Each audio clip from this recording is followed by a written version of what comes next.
Hi, good morning, and thank you for joining us for today's Equity Plus webinar on our quick tips. Today, we're going to walk through our options module. The webinar will last roughly 15 to 20 minutes, and then we'll answer any questions that you may have. Please submit your questions through the GoToMeeting widget on your screen. Thanks again for attending, and I'm going to now turn it over to Justin Van Til, Quad's Senior Vice President of Product, and Chin Sang, Quad's Equity Plus Product Expert. Thanks, guys.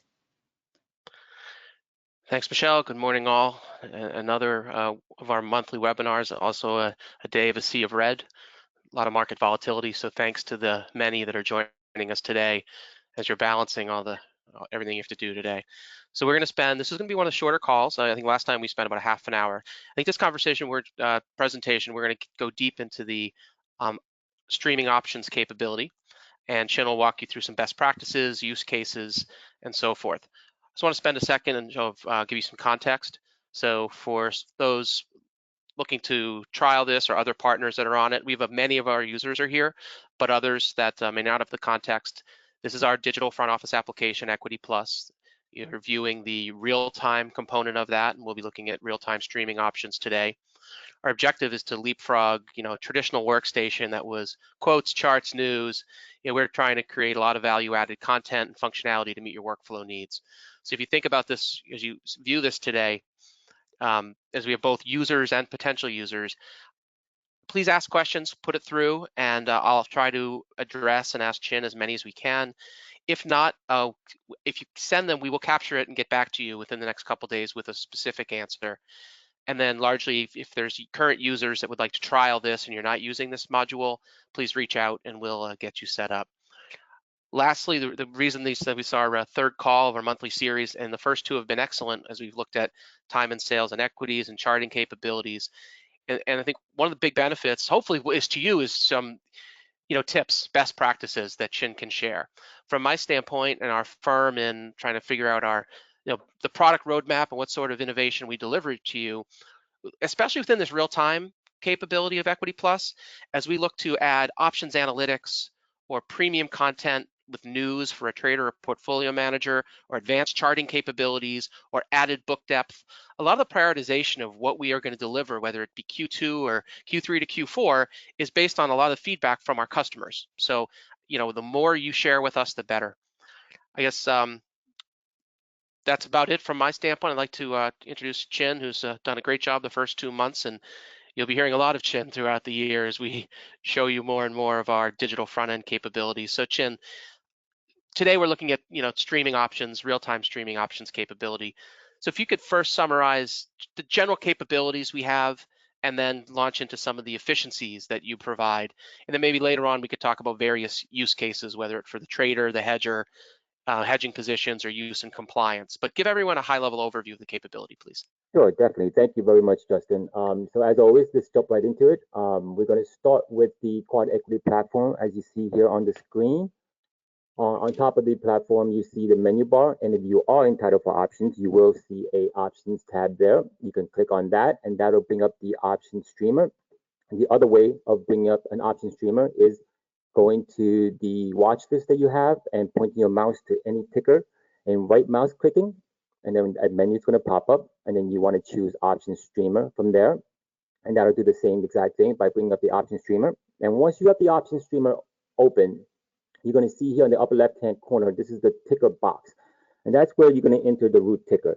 So for example, we can enter MSFT, go, and that'll give you the contracts for Microsoft options and Apple, for example, and that'll give you the contracts for the Apple. Moving to the right, you see the month drop-down menu there.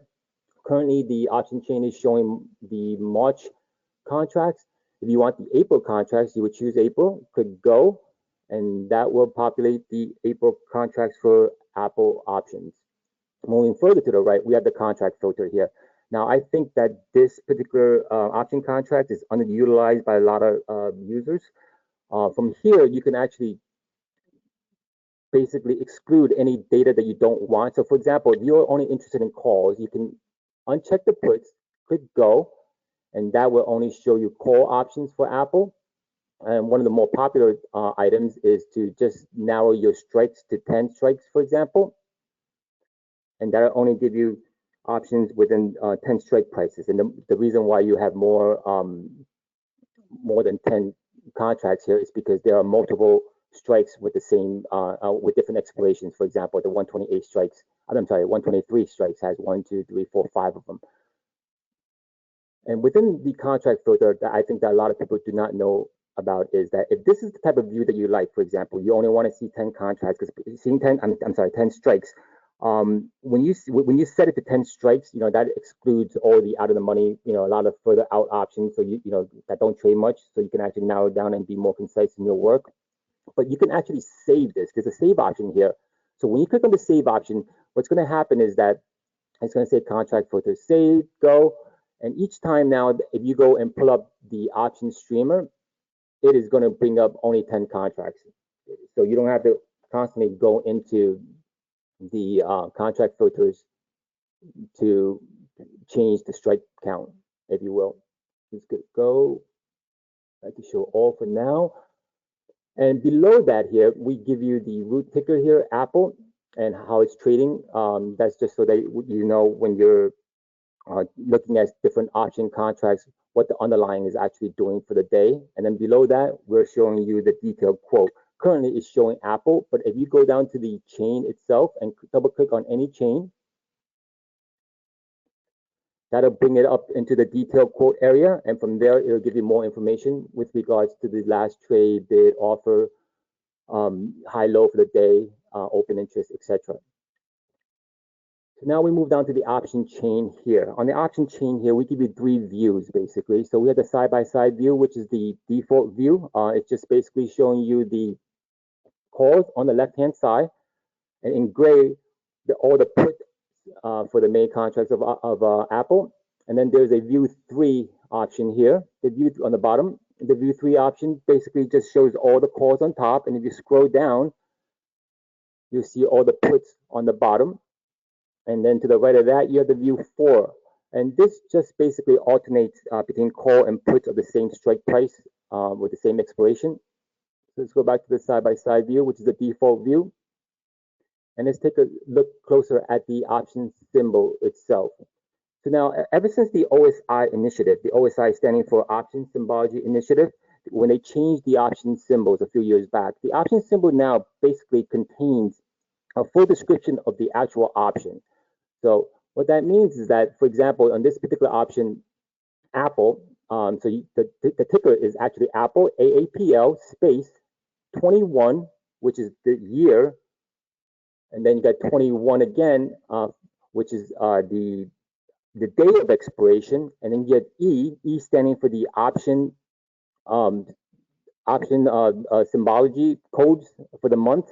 What that is, if you don't know, is basically for call options, it's January to December is A through L, and for put options, it's January to December is M to X. So that's what the code is being used. So for example, if you go to April here, it's going to show D for the code month, and then to the right of that is $55, which is the strike price. So what many people don't realize is that Quad actually can display the option ticker in 2 different ways. So let me show you that by going to the main module here. So when you're in the main program, under preferences and under display settings, on the bottom there is an options display. Right now, currently we're in the standard OSI display, which is basically the root, space, year, day, month code, and the strike. We can use the alternate OSI display. The difference between that is basically the alternate OSI display does not use the month code, so it uses for the month a numerical digit, and then for calls and puts, it just puts C or P for puts and C for calls. So let's see what that looks like here. Open that up and let's refresh the screen. So now you see the symbol now reads Apple AAPL 21 is still the year. 05 now is the month. So we're in the month of May here. And then 21 is still the day of expiration. C standing for calls. And then 25 is the strike price. So if you change this to June, for example, you would still see 06 and the C's and the P's on the puts here. That won't change to the month code. That's just stay put at C for calls and P for puts. So for those of you who don't know, you can actually play around with that to see which symbology it's better for you in terms of reading the option ticker itself. Now, on the option chain, we have these multiple columns here, and it works just like our watch list, basically. So you have last, change, open, days, days to expiration, volume, etc. So some people like to see, for example, open interest. So what you would do is point your mouse to the column heading, right mouse click, go to insert column, and then choose open interest, and then that'll populate the open interest column into your option chain. Now, we did an update earlier this week that actually each time now that you add in a column, it will be defaulted, meaning that when I added open interest, for example, if I X out and then I'm doing other stuff in it, I need an option chain, and I click on it again, open interest will always be there. So there's no need to save anymore. Once you add that column in, it'll be defaulted and it'll remember that. And obviously, if you don't want that anymore, you can right click on it and delete it. And the next time you open it, you won't see it anymore. I like to see, I like to add open interest and days in there because that gives me, the days actually tells me more of, let me just go all tickers. And let's do April here so I can show you what I'm trying to do here. So the days actually, I like to have the days column there because the days gives me how close the expiration date is. As you know, the closer it gets to expiration, the premium tends to decay faster. So that's a good column to have in there. And then the volume column, obviously. By default, the option chain is sorted by the lowest strike price to the highest strike price. So you're going to see multiple strike prices, like 115, for example, on the Microsoft, but they have different expiration days within the same month.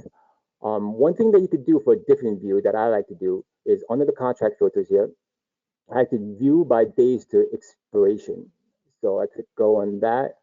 So this gives you a different view. This basically will just cluster all days to expire for 8 days, for example, here on the 210401, expiring on 01 of April.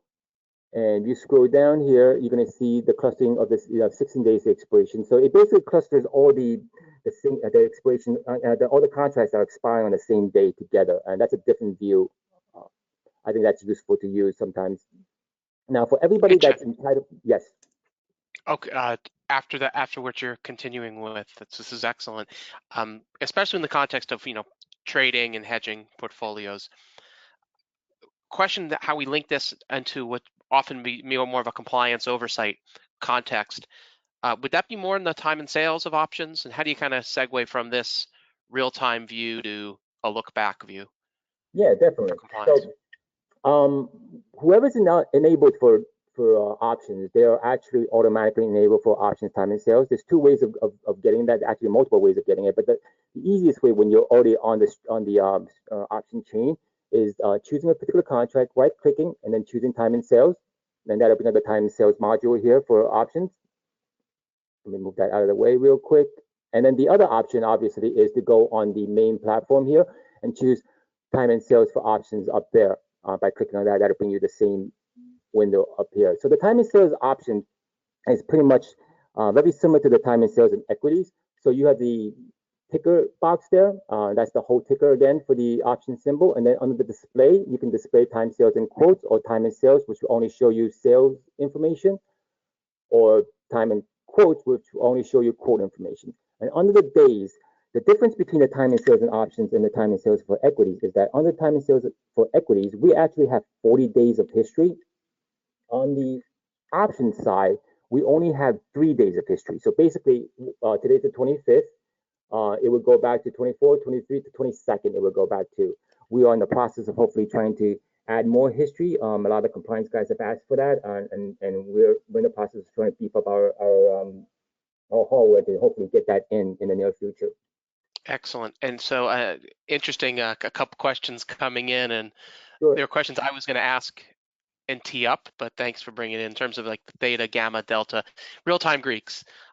So Chin, I'll just give a context on a product roadmap rather than ask you to show it on the system.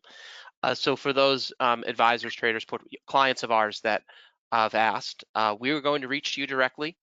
We'd like to pull you into a user group, and we'll share with you our plans to deliver those real-time Greeks. And I think ultimately it should be, user experience driven. How would you use them? Is it just a simple data element you'd like to see? I'd like to share with you individually, advisors, traders, how we plan to do real-time Greeks. It's not in the system today, but it's absolutely something we are working on. So thank you for that question. It's been about almost 15 minutes here. I want to Chin at a high level. I've got number of questions. I also want to make sure we use everybody's time as well as possible. Any other kind of efficiency workflows that you've seen some of the advisors say, hey, I'd like to do this? I mean, what sort of feedback have you been getting from them? I just want to point out really quick that under the option streamers, we do have Greek information for example here, delta, gamma, and theta.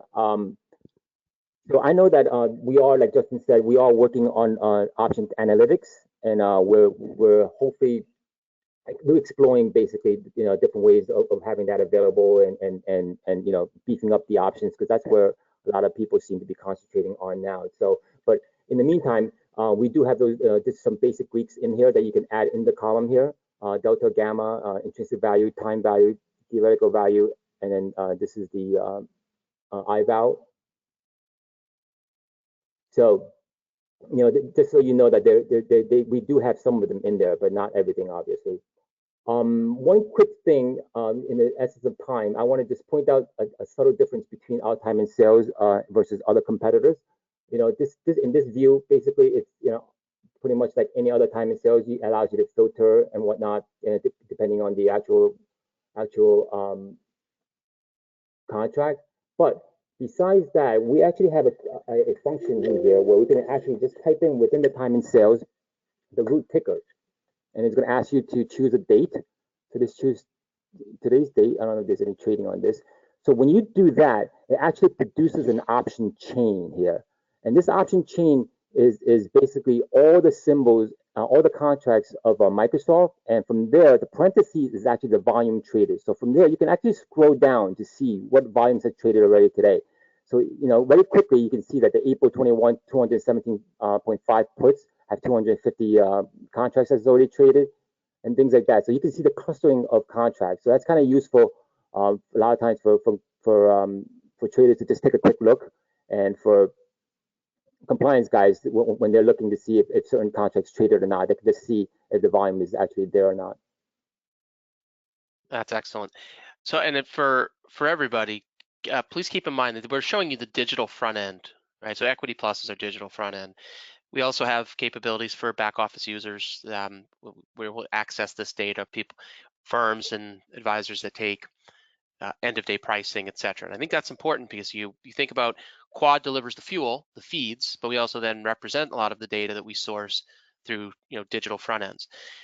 Recently on our website, you may have seen we signed an index company that sourced delayed options as a file-based process in intervals to build and structure ETFs.